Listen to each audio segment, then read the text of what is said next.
Beaucoup de personnes choisissent d'acheter une maison en Italie et de s'y établir pour changer de vie, pour vivre une retraite sereine.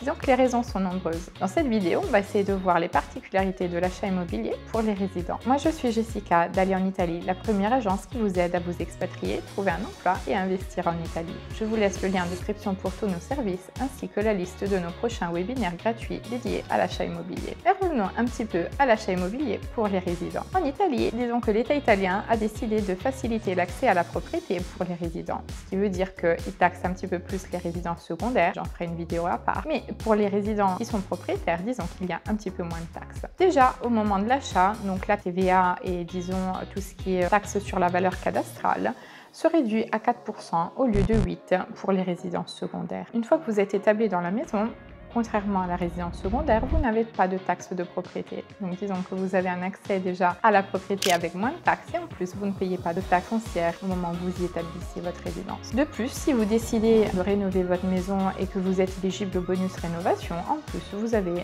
plus de droits. Disons qu'il y a un peu plus de bonus rénovation pour toutes les personnes qui sont résidentes en Italie. Donc si on récapitule un petit peu, disons que vivre en Italie et établir sa résidence signifie que vous devez, disons, au bout de 3 mois de résidence permanente en Italie, ou du moins à partir du moment où vous êtes propriétaire, vous pouvez déjà l'établir. Vous pouvez vous rendre en mairie et demander la résidence dans la commune. Sachez que la bonne nouvelle, c'est que vous n'avez pas l'obligation de l'établir tout de suite. Donc au moment de l'achat, on va vous demander si vous souhaitez établir votre résidence ou non. Si vous dites oui, donc vous avez 18 mois pour établir votre résidence dans la commune où se trouve votre maison, ce qui veut dire que si vous avez un projet qui est en cours de création, vous avez le temps de voir venir et donc vous avez 18 mois devant vous pour pouvoir établir votre résidence. Attention par contre, parce que vous prenez un engagement au moment de la signature chez le notaire et donc si jamais vous ne respectez pas cette obligation, il y a du coup une déclaration à faire à l'Agenzia delle Entrate donc pour renoncer à ce bonus et en plus vous avez effectivement un malus qui peut s'appliquer. Donc c'est vraiment quelque chose de super important. Si vous prenez cet engagement donc d'établir votre résidence,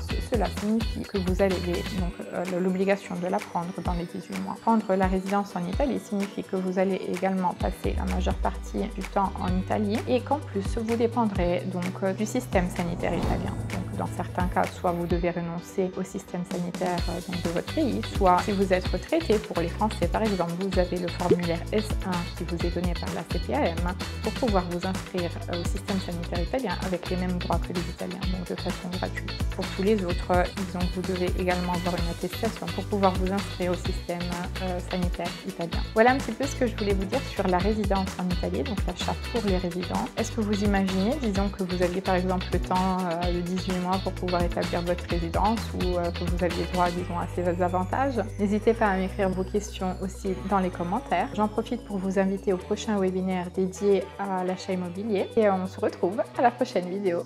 À bientôt!